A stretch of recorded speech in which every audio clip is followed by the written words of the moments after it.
साथियों, सबको जय भीम। मैं retired inspector RP Ambedkar ji बोल रहा हूं और बाबा साहब के परिनिर्वाण दिवस पर सबसे पहले उनको श्रद्धांजलि देते हुए मान्यवर काशीराम जी का जो शब्द था मनुवादी, जो मेरा उसी में मैंने जोड़ा मनुवादी बहुजन। जो खाते तो बाबा साहब का है, वोट बाबा साहब का, स्कॉलरशिप बाबा साहब की, पद पोस्ट कोटी बाबा साहब का, आरक्षण लाभ लेते हैं, लेकिन गुण जो बाबा साहब के विपरीत काम कर रहे हैं। जैसे बाबा साहब ने कहा जाओ अपने घरों की दीवारों पर लिख दो हमें देश के शासक बनेंगे। हमने ये नहीं लिखा, हमने लिखा हैप्पी होली, हैप्पी दिवाली, जय श्री श्याम, जय श्री कृष्ण, जय माता दी। तो ऐसा क्या जरूरत पड़ेगी कि हम खाएं बाबा का वोट, बाबा का आरक्षण, बाबा का कोठी, बाबा की स्कॉलरशिप, बाबा का पद पोस्ट, बाबा का मान सम्मान, बाबा का गुण उनका। ये तो हम बाबा साहब के विपरीत जा रहे हैं और फिर हम उनको श्रद्धांजलि दे रहे हैं। ये तो असंभव है, ये बात अच्छी नहीं लगती। काशीराम साहब ने कहा मनुवादी, मैंने शब्द जोड़ा मनुवादी बहुजन। जो काशीराम साहब के और बाबा साहब के विपरीत काम कर रहे हैं वो मनुवादी बहुजन है। मतलब आरक्षण का लाभ लेके MLA, MP, DM, SP, inspector, professor, master, engineer, doctor बन गए हैं और अपने बच्चों को बता रहे हैं कि आज सोमवार है, शिव पूजो, मंगल है, हनुमान पूजो, चैत नवरात्र, शरद नवरात्र, होली, दिवाली, भैया दूज, रक्षाबंधन। ये तो हमारे डीएनए में भी नहीं है। अगर आपको ऐसा ही करना है तो बाबा साहब के आरक्षण का नाम ला ले, आप अपना कास्ट सर्टिफिकेट जमा कर दें, जनरल सीट पर चले जाएं और फिर मैं आपसे ये बातें नहीं कहूँगा, फिर मैं आपको मनुवादी बहुजन नहीं कहूँगा। यहाँ ये वीडियो बनाने का ये भी तात्पर्य था। मेरे कुछ साथियों ने कहा सर इंडिकेट मत करिएगा, लेकिन मैं यहाँ मनुवादी ऐसे लोगों का नाम खोलना चाहता हूँ जो नेटौर बिजनौर में एक विधानसभा है नेटौर, उसके एमएलए हैं दूसरी बार ओम कुमार, जो मेरी अपनी जाति से आते हैं, चमार जाति के हैं, अनुसूचित जाति के हैं। और आप देखिएगा 6 दिसंबर को उन्हें श्रद्धांजलि देनी चाहिए थी, बाबा साहब के लिए रोना चाहिए था कि अगर बाबा साहब ना होते तो उनकी कोठी, बंगला, स्कूल और जो उनके बैंकेट हॉल है वो भी ना होते। और 6 दिसंबर पर उन्होंने माता रानी का जागरण किया है। आप क्या कहेंगे ये बताइए, क्या वो सही कर रहे हैं या गलत कर रहे हैं? आप ये देखिएगा कि उनकी आत्मा जमीर मर चुका है।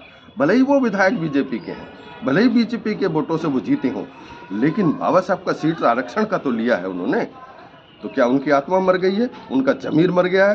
पढ़ना नहीं जानते या वो नहीं जानते कि बाबा साहब आज 6 दिसंबर 1956 हमारे लिए गमी का दिन है। जिस दिन मेरा बाप दादा, ताऊ, चाचा, नाना, मौसा खत्म होता, मैं रोटी नहीं खाता, मेरे बच्चे, मेरी बीवी रोते, तो वो तो मेरे पिताजी के भी पिताजी थे, वो मेरे बाप के भी बाप थे। मैं ऐसे लोगों को संदेश देना चाहता हूँ, अगर वो माता रानी के जागरण करना चाहते हैं और धर्म के ठेकेदार के साथ रहना चाहते हैं तो वो जाएं और किसी जनरल सीट पर चुनाव लड़ें।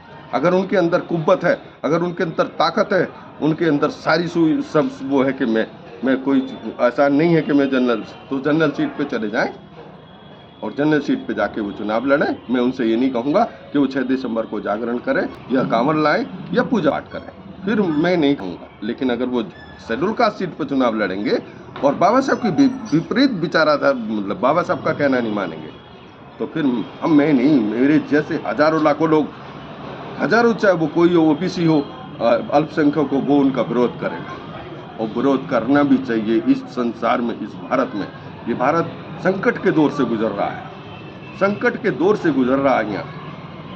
क्योंकि यहाँ पर मोदी जी की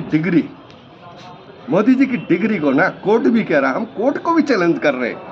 अगर कोई सुप्रीम कोर्ट का जज है, हाई कोर्ट का जज है, हम कोर्ट को भी चैलेंज कर रहे हैं। हम रिटायर्ड इंस्पेक्टर हैं, हम कानून को जानते हैं। कौन जज ये कह रहा कि डिग्री सार्वजनिक नहीं हो सकती?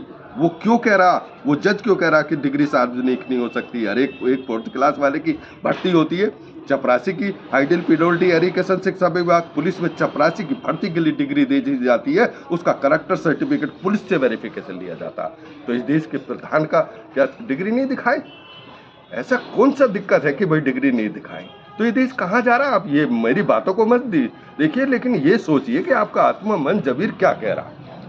आप अंधभक्त भी मत होइए, हो भी जाइए, लेकिन देश की तरफ तो देखिए, देश जा कहाँ रहा है, देश को कैसे जाएगा। मैं यहाँ 1-2 बातें सरदार भगत सिंह जी पे जोड़ना चाहूँगा कि सरदार भगत सिंह, राजगुरु सुखदेव और उधम सिंह को जब फांसी हुई तो उनकी माँ आई और रोई। तो सरदार भगत सिंह ने कहा कि माँ रोमत मैं फिर आऊँगा। माँ रोमत, ये सारे लोगों के लिए, पूरे भारतवासियों के लिए मेरी अपील है कि कृपया सुने, जाने, देखें, समझे, परखें और देश के लिए जिएं। भारत, जब सरदार भगत सिंह, सुभाष चंद्र बोस, सरदार भगत सिंह, उधम सिंह और सुखदेव और राजगुरु को फांसी हुई तो उनकी माँ, सरदार भगत सिंह की माँ ही रो रही, बेटा अब तुझको फांसी हो जाएगी, मैं तो मैं चाहती थी तेरी शादी हो, मैं भी पोते पोती खिलाऊं। सरदार भगत सिंह कह रहे माँ रोमत, रोमत मैं फिर आऊँगा। भगत सिंह की माँ कह रही कि बेटा मैं पहचानूंगी कैसे। तो सर भगत सिंह कह रहे हैं कि माँ जो देश के लिए लड़ता दिखे, जो देश के लिए लड़ता देखे समझा मैं हूँ। ये भगत सिंह दिख रहा है। क्या आज कोई देश के लिए लड़ रहा है? जितने एमएलए, एमपी, राष्ट्रपति, प्रधानमंत्री, पूर्व प्रधानमंत्री भी सरकारी खर्चों पे जी रहे हैं। एक आम आदमी को देखिए जिसके घर में बच्चे नहीं पढ़ पा रहे, जिसको रोटी नहीं मिल पा रही। क्या राष्ट्रपति, प्रधानमंत्री, यहाँ के मंत्री, एमएलए, एमपी शर्म नहीं है उनको कि यार हम ये सारी सुविधा छोड़ दें? जब हमारे पास कोठी बंगले, पद पोस्ट, कार हो गई है, हम बहुत ऊंचे पहुंच गए तो हम सुविधाएं छोड़ दें? क्या उनका जमीर मर चुका है? उनका भी जमीर जागना चाहिए देश के लिए, वरना यहाँ नेपाल जैसे हश्र होंगे, बांग्लादेश जैसे हश्र होंगे।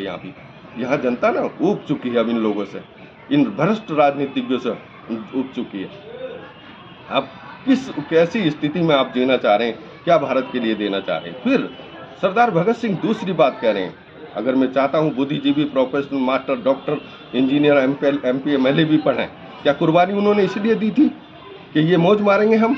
संसद की कैंटीन में 20 रुपए में हम मच्छी पकौड़ा खाएंगे और गरीब को 100 रुपए में मिलेगा? क्या ये इसीलिए आज़ादी? सरदार भगत सिंह दूसरा कह रहे हैं कि मुझे पता है कि देश से गोरे अंग्रेज चले जाएंगे, हमारी जब फांसी होगी मुझे पता हम नहीं रहेंगे कि यहाँ से अंग्रेज तो चले जाएंगे, लेकिन यहाँ काले अंग्रेज राज करेंगे। काले अंग्रेज राज करेंगे जो अपना पेट भरेंगे, उनकी अपनी कंपनियां होंगी, अपनी फैक्ट्री होंगी, अपने उनके ठेके होंगे, उनके दलालों के पैक होंगे, लेकिन गरीब को और देश को कुछ नहीं।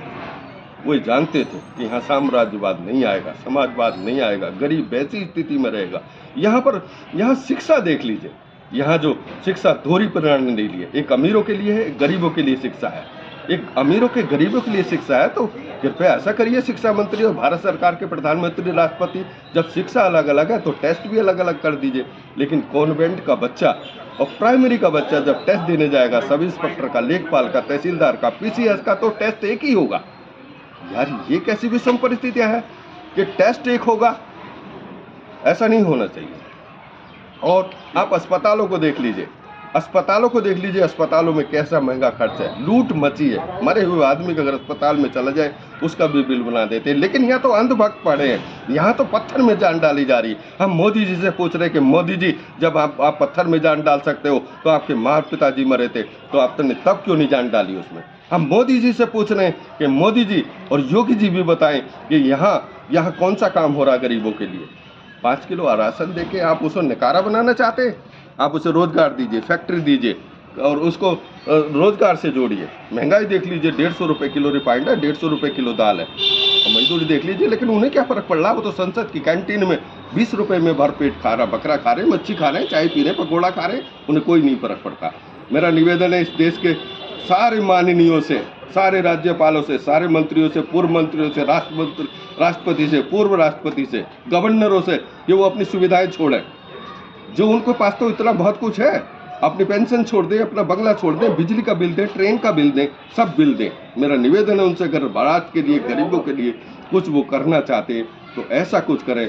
समान शिक्षा आए, समान शिक्षा हो तो सब लोग आगे बढ़ें। जरा गरीबों का दर्द समझिए कि जिसको काम नहीं मिल रहा, जो भट्टे में, पावर में, क्रेशर में, कोडू में राजमिस्त्री जो 400 रुपये कमा रहा, सरकार नहीं चाहती इस गरीबों का भला। सरकार तो गरीबों की बस्तियों में, अल्पसंख्यकों की बस्तियों में, पिछड़ों की बस्तियों में शराब की हट्टी खोल रही, स्कूल नहीं खोल रही। हाँ, मैं जनता को भी दोष देना चाहता हूँ इसमें कि जनता दोषी नहीं है, जनता भी इसमें बहुत दोषी है। जनता ऐसे लोगों को चुनती है जो भ्रष्ट हैं, चोर हैं, दमंग है, माफिया है, वन माफिया, शराब माफिया, तस्कर करते हैं, उनको एमएलए एमपी बना देते। मैं जनता का भी दोष देता हूँ। जनता जो है, जनता भी नहीं चाहती है। जनता के अगर चाहे तो जनता भी परिवर्तन ला सकती है। जनता भी इसमें दोषी है कि वो अच्छे प्रतिनिधियों को चुने। जनता भी भ्रष्टाचार में लिप्त रहती है, अपना काम पैसे दे के कराना चाहती है, और जनता भी इसमें कम दोषी नहीं है। अच्छे प्रतिनिधियों को चुने, अच्छे लोगों को चुने और अच्छे जो हमारे प्रतिनिधि हैं वो आगे अच्छा देश के लिए, गरीबों के लिए सोचें। पैसे पे वोट ना बेचें, पैसे पे वोट ना बेचें। हाँ, मैं निश्चित है पैसे पे ये तो ये कहा, हकीकत ये है कि जो जो लोग काशीराम साहब ने कहा था कि वोट बेचना अपनी बहू बेटी के बराबर है। वोट बेचना, एक फिल्म आई थी मैंने उसका देखा था, मैंने बहुत लोगों को कहा कि वोट बेचना पाप है, वोट बेचना पाप है, लेकिन जो वोट खरीद रहा उसको भी तो लठ मारिए, उसको भी तो जेल भेजिए, उसको भी तो आईडी भेजिए। अरे गरीब है, उसको आज रोटी नहीं है तो वो तो मजबूर है। लेकिन हकीकत यह है कि हम अगर सुधारना चाहते हैं तो ऊपर से सुधारें, ऊपर से जब सुधार आएगा तो नीचे वाले अपने आप सुधारें।